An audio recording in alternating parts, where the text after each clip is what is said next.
A boy and his friends. Boy, oh boy, where are you? No answer. Where is that boy? When I find him, I am going to... The old woman looked under the bed. Then she opened the door and looked outside, into the garden. Home! She heard a noise behind her. A small boy ran past her, very fast. But the old woman moved her hand quickly and stopped him. Ah, there you are, and what is that in your pocket? Nothing, said the boy. Nothing? It is an apple, I can see it now. Listen, boy, those apples are not for you, and I... Oh, old woman, quick, look behind you. So the old woman looked, and the boy was out of the house in 1 second. She laughed quietly. Oh, I never learn. I love that boy. My dead sister's child, but he isn't an easy boy for an old lady. Well, it's Saturday tomorrow and there is no school, but it isn't going to be a holiday for him. Oh no, he's going to work tomorrow. Saturday was a beautiful day. It was summer and the sun was hot. There were flowers in all the gardens. It was a day for everybody to be happy. The boy came out of his house with a brush and a big pot of white paint in his hand. He looked at the fence. It was 3 meters high and 30 meters long. He put his brush in the paint and painted a little bit of the fence. He did it again. Then he stopped and looked at the fence. He put down his brush and sat down. There were many hours of work in front of him, and he was the unhappiest boy in the village. After 10 minutes, the boy had an idea. A wonderful idea. He picked up the brush again and started work. He saw his friend in the street, but he didn't look at him. The friend had an apple in his hand. He came up to the boy and looked at the fence. "I am sorry, boy," said the friend. The boy said nothing. The paintbrush moved up and down. "Working for your old woman?" said the friend. "I'm going down to the river. I'm sorry you can't come with me." The boy put down his brush. "You call this work?" he said. "Painting a fence?" said the friend. "Of course it's work. Perhaps it is, and perhaps it isn't. But I like it," said the boy. "I can go to the river any day. I can't paint a fence very often." The friend watched the boy for about 5 minutes. The boy painted very slowly and carefully. He often stopped, moved back from the fence, and looked at his work with a smile. The friend began to get very interested and said, "Boy, can I paint a little?" The boy thought for a second. "I'm sorry, friend. You see, my old woman wants me to do it, because I'm good at painting. My brother wanted to paint too, but she said no." "Oh, please, boy, just a little. I'm good at painting too. Hey, do you want some of my apples?" "No, I can't." "Okay, you can have all my apples." The boy gave his friend the brush. He did not smile, but for the first time that day he was a very happy boy. He sat down and ate his friend's apple. More friends came to laugh at the boy, but soon they all wanted to paint too. By the afternoon, the boy had 3 balls, an old knife, a cat with 1 eye, an old blue bottle, and a lot of other exciting things. He was the richest boy in the village. And the fence, all 30 meters of it, was a beautiful white.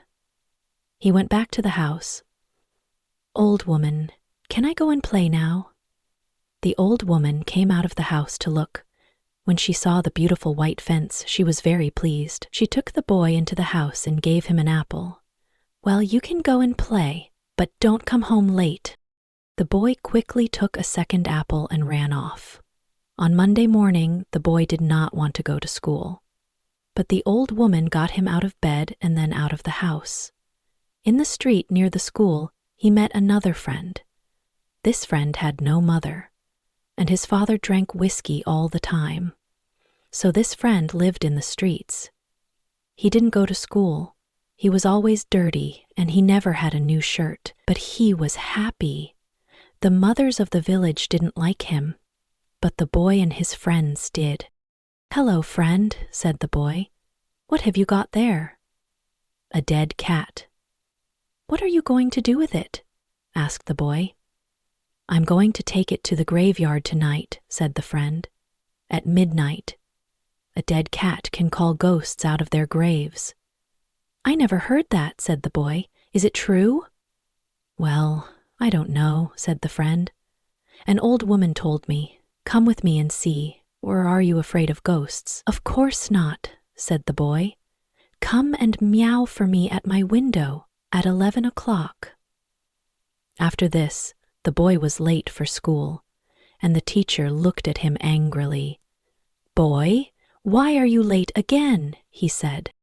The boy began to speak and then stopped. There was a new girl in the schoolroom, a beautiful girl with blue eyes and long yellow hair. The boy looked and looked. Oh, how beautiful she was, and in 2 seconds the boy was in love. He must sit next to her. But how? In the girls' half of the room there was only one empty chair, and it was next to the new girl. The boy thought quickly and then looked at the teacher. "I stopped to talk with the friend," he said. The teacher was very, very angry. Boys were often late for school. That was bad.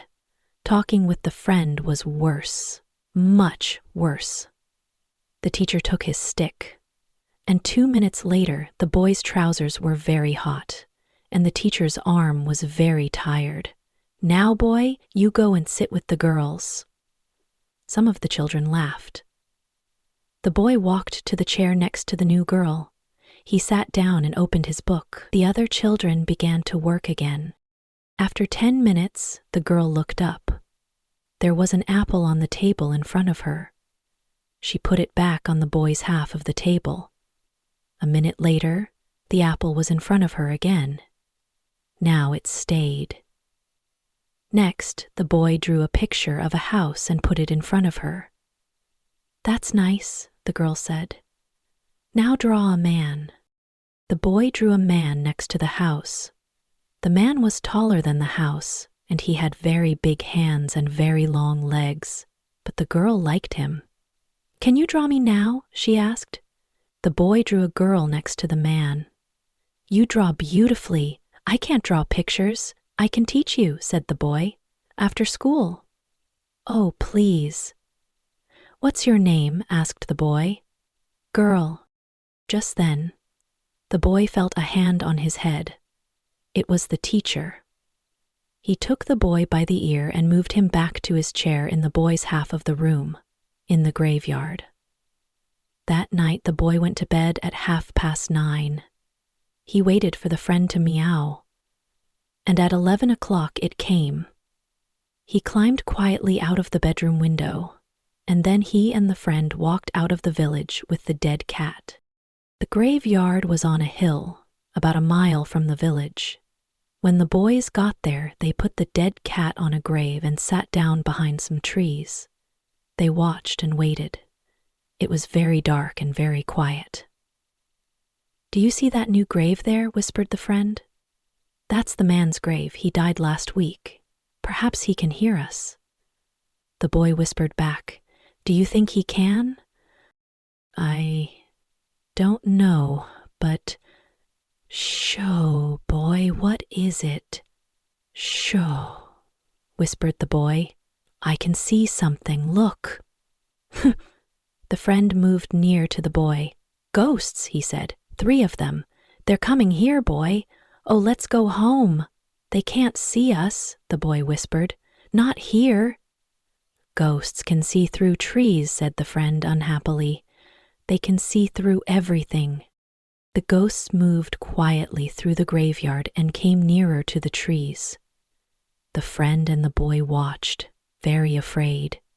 Then, after a minute, the friend said, "Boy, they're not ghosts. That's the man." "So it is, and that's the other man. And the third man is the doctor. What are they doing here?" "They're grave robbers, boy. They're going to rob a grave. My father told me about it. The doctor wants a dead body." You see, he cuts it up because he wants to learn about— Shh, said the boy. They're getting near. The three men stopped at the grave, and the man and the other man began to dig. 10 minutes later, the grave was open. Doctor, said the man, you want us to take the body to your house? That's $5 more. No, said the doctor. I gave you the money this morning. I'm not giving you any more now. You listen to me, doctor, said the other man. I want that money. Do you remember a day 5 years ago? I came to your house and asked for something to eat, and you gave me nothing, so give me that money. He took the doctor's arm, but suddenly the doctor hit him, and the other man fell to the ground. Don't hit my friend, cried the man. He jumped on the doctor, and the two men began to fight. It all happened very quickly, and the two boys watched with open mouths. The other man got up. He had the man's knife in his hand now, and he moved behind the doctor. Then the doctor hit the man on the head. The man fell to the ground, and at the same moment the knife in the other man's hand went into the doctor's back. The doctor fell to the ground on top of the man, and he did not move again. The two boys could watch no more. Very quietly they moved away from the trees, and then ran out of the graveyard and back to the village. The other man stood by the grave and looked down at the two men. Then he put the knife into the man's hand and sat down. 3, 4, 5 minutes went by. What happened? He asked. This is bad, said the other man. Why did you kill him? The man looked at the doctor's dead body, then at the knife in his hand. Me? Did I kill him? His face went white, and the knife fell from his hand. It's the whiskey. I never fight with knives usually. Oh, why did I drink all that whiskey tonight? I don't remember anything. It's okay, said the other man. I'm not going to tell anyone. You get away quickly. Go on. Go now. The man got up and ran away. The other man watched him for a minute. Then he carefully put the knife next to the doctor's body. Then he too left the graveyard. The next day, the police found the doctor's body in the graveyard and the man's knife. That night, the man came to the graveyard to get his knife, but the police were there, and they took the man to the village jail. And there the man sat for 4 weeks and waited for his trial. The boy and the friend could not forget that night in the graveyard. They were very unhappy and very afraid. What are we going to do? Said the boy. The man didn't kill the doctor. The other man did. We saw him. I know, said the friend, but what can we do? We can't tell anyone. I'm afraid of the other man. He's dangerous and he's a killer. Do you want a knife in your back? Yes. I'm afraid of him too, the boy said. He thought for a minute. I'm sorry for the man, but you're right, friend. We can't tell anyone about the other man. On an island. The summer holidays have come and there was no school. The boy didn't want to think about the man and the other man, but it wasn't easy. At night, when he was in bed, he saw the other man's face in the dark, and he couldn't sleep, but he couldn't talk to anyone about it. One hot summer's day, he and another friend were down by the river. They sat and watched the boats and fished and talked. Let's get away from here, said the boy suddenly. Let's go and do something exciting somewhere. Okay, said the friend, but what? And where? I know, the boy said. Let's run away. Let's go and live on the island. We can sleep out under the trees. The island was in the river 3 miles south of the village. Nobody lived there. Let's ask the friend too, said the boy, but don't tell your mother or father. Or anyone. Go home and get some things to eat, and meet me here at midnight. So that night 3 boys in a small boat went down the river to the island. They had some bread and some meat, and the friend had his pipe too. When they got there, they carried everything onto the island and made a fire under a big old tree. Then they cooked some of the meat over the fire, and oh, that meat was good, the best dinner in the world. Soon they stopped talking, their eyes closed, and they slept. The next morning, the boy woke up with the sun on his head and a smile on his face. Then the friend and another friend woke up, and the three boys ran down to the river to swim. After that, they fished, and soon they had about 6 big fish for their breakfast. They cooked the fish on their fire and ate them all. They were very hungry. That, said the friend happily, was a wonderful breakfast. After breakfast, they walked through the island, swam some more, talked, fished, and swam again. They came back to their fire in the afternoon. Suddenly, the boy looked up and said, "Listen, can you hear boats?" They listened and then ran across the island to look down the river. There were 20 or more boats on the water. Every boat in the village was out. "What are they doing?" asked the friend. "They're looking for a dead body, I think," said the other friend. "They did that last summer when the man fell in the river and drowned." "Who's dead, do you think?" asked the friend. The boys watched the boats. Suddenly the boy cried, "I know who's dead. It's us. They're looking for us." This was wonderful. The boy looked at his friends. "We're famous," he said. "Everybody in the village is talking about us, and they all feel sorry for us." Night came, and the boys went to sleep.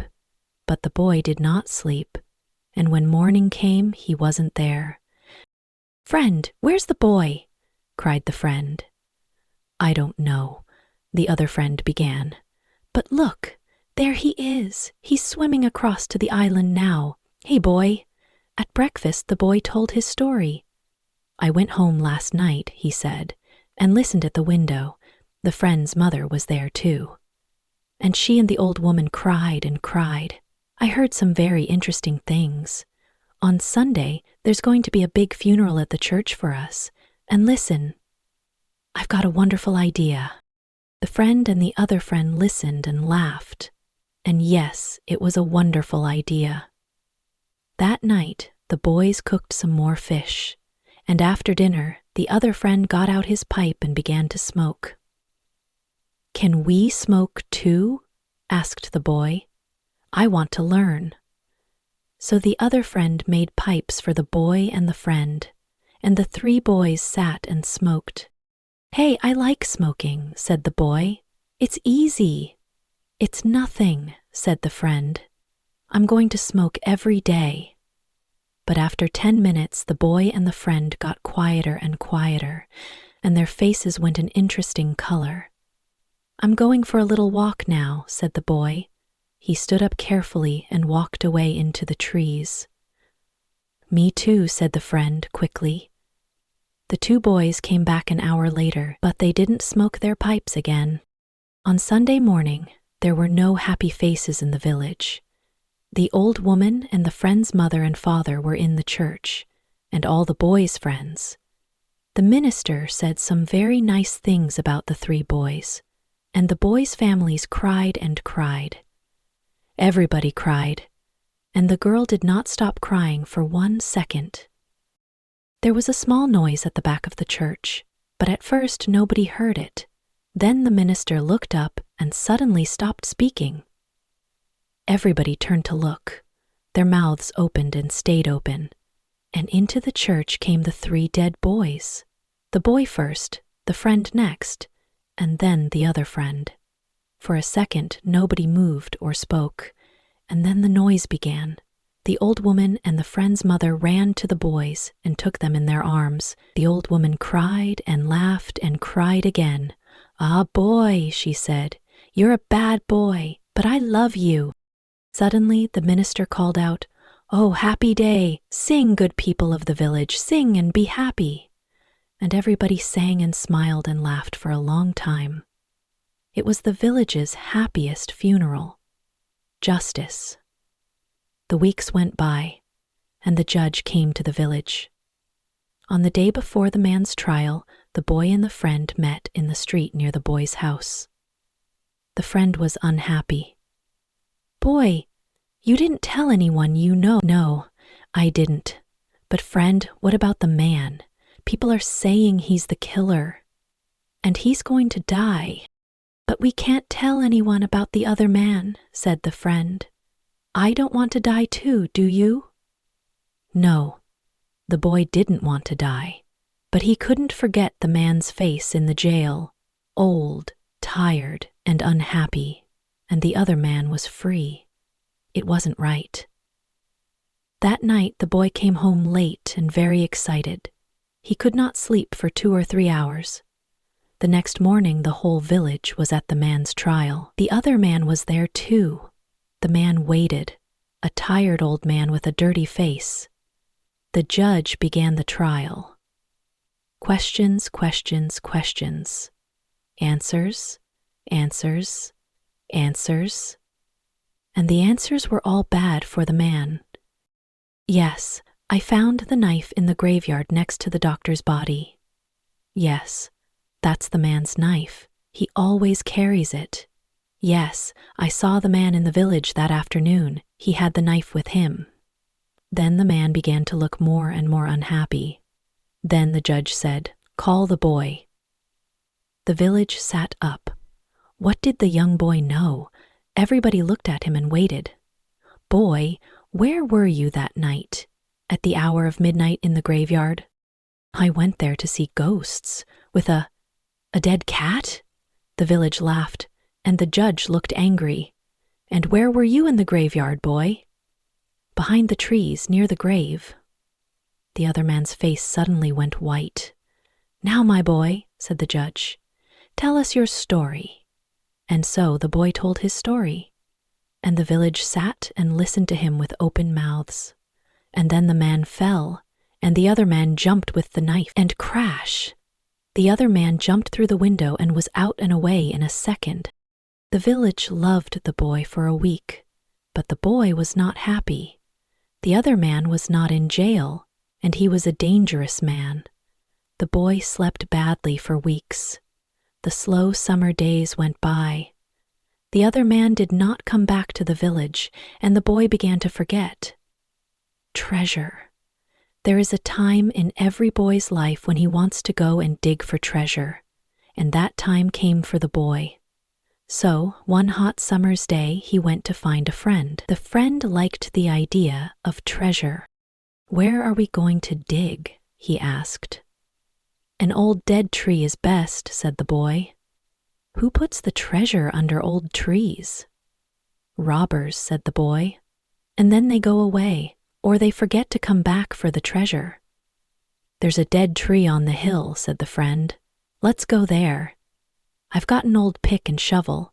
It was 3 miles to the old tree, and the boys arrived tired and hot. They dug for an hour or 2, but they didn't find any treasure. Then they stopped, and the boy looked down at an old house at the foot of the hill. "Hey, look," he said. "Nobody lives in that old house. Let's go there. Old houses are always good for treasure." "Good for ghosts, too," said the friend. They took the pick and shovel with them, went down the hill and into the old house. They looked in all the rooms downstairs and then went upstairs, but there was no treasure and no ghosts.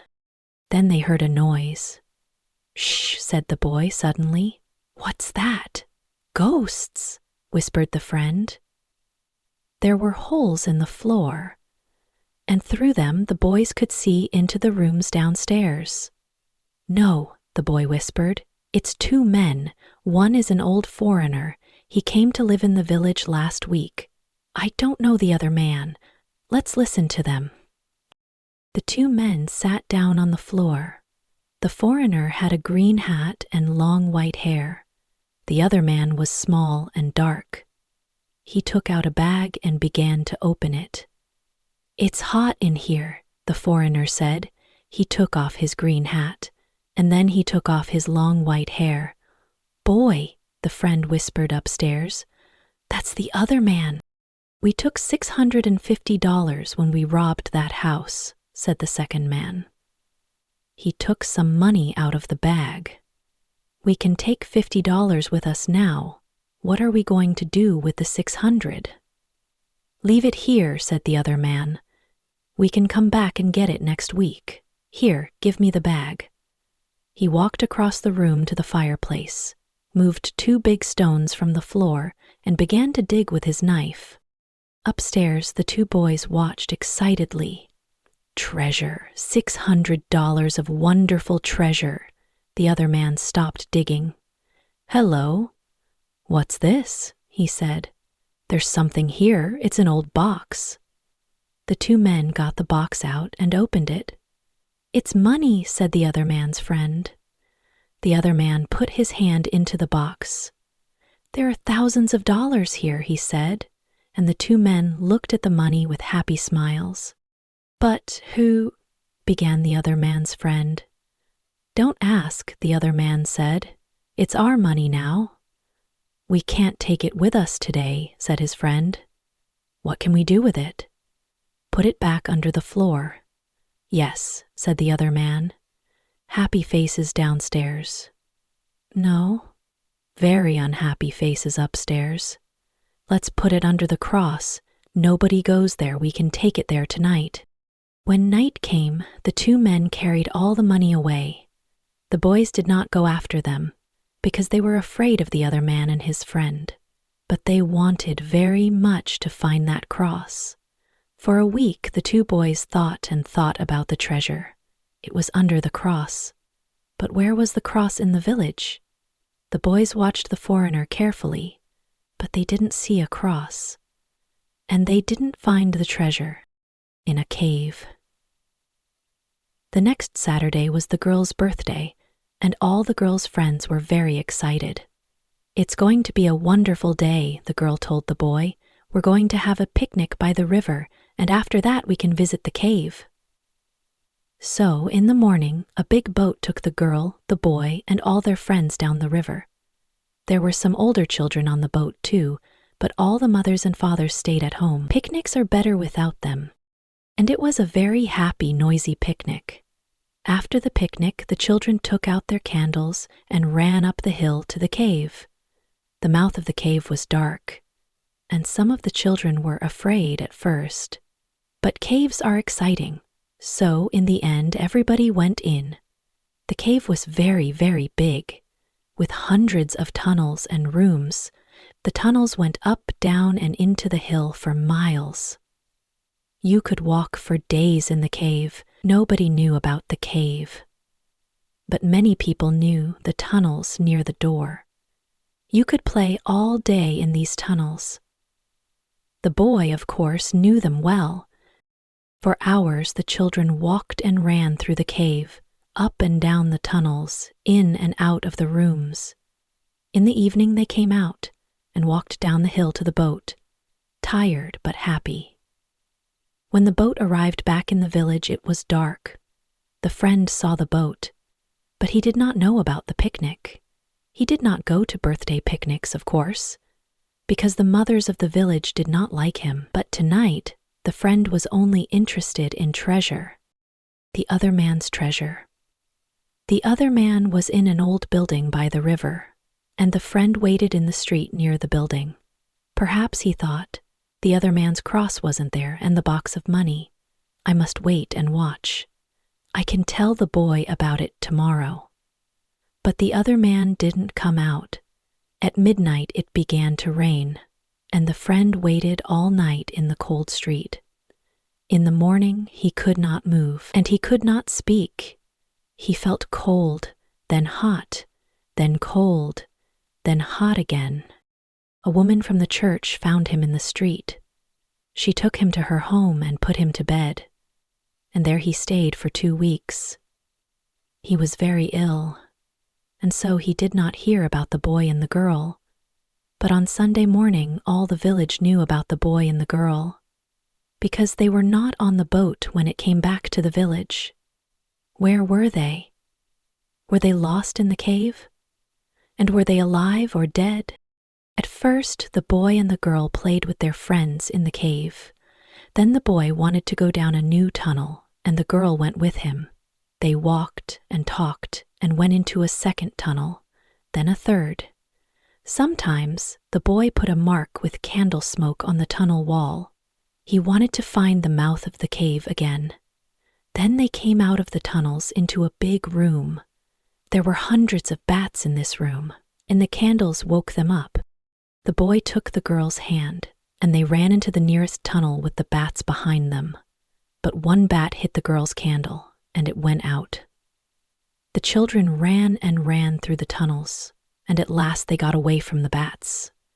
They stopped and sat down. Suddenly it was very, very quiet.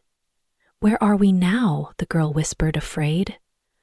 "I don't know," said the boy. "I think it's time to go back, but we can't go through that big room because of the bats. Let's go down this." They went down one tunnel, then a second, a third, a fourth. Then they wanted to find the big room with the bats again, but they couldn't. The girl began to cry. "Boy, we can't get out. We're lost, boy, we're lost." They walked and walked. When they were tired, they sat down. Then they got up and walked again. Time went by. Was it day or night? They didn't know. Then the boy wanted to find water. They had nothing to eat, and they must have something to drink. They found a very small river and sat down next to it. The girl said, "Boy, we must stay here, near this river. This is our last candle." He did not finish, but the girl understood. "Boy, yes. Are they going to come and look for us?" "Of course, when the boat gets to the village, but how can they find us in these hundreds of tunnels? Oh boy, boy, we're going to die here." The girl began to cry again. Then the candle went out, and the two children were in the dark. They sat for hours and hours. They slept a little. Then I woke up. Then I slept again. Was it Sunday now or Monday? Suddenly, the boy sat up. "Listen, somebody's calling." The two children listened. They heard it again, a little nearer. They called back. Then they began to walk down the tunnel in the dark, with their hands on the wall. They stopped and listened again, but now they couldn't hear anything. Slowly they went back to their river. They slept again, and woke up very, very hungry. Perhaps it's Tuesday now, the boy thought. What can I do? I must do something. Then he had an idea. "Girl, listen. I've got a long string in my pocket. I can go down some of the small tunnels and get back to you with the string. You wait here." Slowly and carefully, the boy went down the first tunnel, on his hands and knees. Then the tunnel wall on his right finished, and there was nothing. The boy put out his hand to feel the floor, and just then, away to his right, he saw a hand. A hand with a candle. At once the boy called out, "Help!" he cried. The hand moved, and the boy saw an arm and a face. It was the other man. The boy was very afraid, but the other man was afraid too, and he quickly ran away down the tunnel. The boy went back to the girl, but he did not tell her about the other man. The boy waited for an hour, then went into a different tunnel with a string, then a third tunnel. It was Tuesday evening, and the village waited. Many of the villagers were in the cave, and they looked for the children day and night, but they heard nothing, saw nothing, and found nothing. Then, late that evening, there was a sudden noise in the streets. People began to run to the girl's house. "They're here! The girl and the boy are here!" Most of the village came to listen to the boy's story. "It was in the 6th tunnel," he told them. "I went to the end of my string, and suddenly I could see daylight. There was a little hole in the cave wall. I put my head out, and there was the river, right under my nose. I went back and got the girl, and we climbed out through the hole. Then we stopped a boat on the river." We were 5 miles from the mouth of the cave. The boy was very tired after his 3 days in the cave, and he went to bed and stayed there for 2 days. He heard about the friend and went to see him on Sunday and then every day. But the woman from the church was always in the room. "You can just say hello," she told the boy, "and then you must go. The friend is very ill and he needs to sleep." So the boy could not talk about anything exciting, and he could not tell the friend about the other man. The end. One day, about 2 weeks after the picnic, the boy was in the girl's house, and her father came in. "Well, boy," the father said, "would you like to go back to the cave again one day?" "I'm not afraid of that cave," said the boy. The father laughed. "There are a lot of people like you, boy, but nobody's going into that cave again. There are big doors across the cave mouth now, and nobody can open them." The boy's face went white. "But the other man's in that cave." An hour later, 50 men were at the cave, and they opened the doors. The other man was on the ground, dead, his face to the door, and his knife in his hand, under the cross. The day after the other man's funeral, the friend was out of bed. He and the boy walked slowly out of the village. They had a good long talk, and the friend heard all about the picnic, the cave, and the other man. "We're never going to find the money now," said the friend. The boy said, "The money isn't in the village, it's in the cave. I know it is." "Why was the other man in the cave?" "Because he took the box of money there." The friend looked excited. "Say that again." "The money's in the cave and we can get to it easily. Let's go there now. I've got some candles and a long string. We can take a boat and put it back later." 20 minutes later, the boys were in a boat on the river. They went 8 miles down the river, and then the boy stopped by some small trees. "Here we are," he said. The boy's hole was just behind the trees. The boy took a candle and climbed in. The friend climbed in after him. "The other man never found this hole," said the boy, "or he did find it and couldn't get through it. It's very small." The boys went carefully through the tunnels with the stringing. Then the boy stopped. "I saw the other man about here," he said.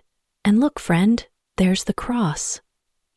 There was a big smoke cross on the tunnel wall. The boys looked up and down the tunnel. But there was no box of money. "The other man said under the cross," said the boy. "Perhaps it's under the ground. Look, we can move these stones." The boys took their knives and began to dig by the tunnel wall. Very soon they found a second, smaller tunnel under the wall. They climbed down into it and came into a small room. There was a bed, 2 whiskey bottles, some old shoes, and the box of money. When somebody finds treasure, everybody hears about it very quickly. The 2 boys carried the box through the village, and when they got to the old woman's house, half the village was with them. Everybody went into the house. "Oh boy, cried the old woman. "What is it now, and what have you got there?" The boy put the box on the table and opened it. There were many stacks of money in the box. Everyone gasped, "Oh!" The friend took the box to the light. "Look at all the money." The boy nodded his head up and down. "It's our treasure," said the boy with a big smile. "We found it." The old woman looked into the box. There were $12,000 in that box. And suddenly the boy and the friend were the richest people in the village. Everyone at the old woman's house could not believe it. $12,000? said the old woman, her voice shaking. "What will you do with all this money?" The boy and the friend both scratched their heads. The boy looked around the room. He pointed to the old woman. "First, we will buy you a new house and new dresses and new food." The old woman started to cry. "Oh, my sweet, sweet boy." She patted his head. The friend spoke up. "We need to find a safe place for the money. What if the other man's friends come and steal it?" "Don't worry," said the boy. He looked at the villagers. "We will give some money to the church and to the school, and we will help people who need it." "That is a very kind thing to do," said a man from the crowd. The old woman looked around at everyone. "These boys have a good heart. They will use the money wisely." The boy winked at the friend. "And maybe we will buy some candy too." Everyone laughed, and the boy and the friend, now rich, were ready for new adventures.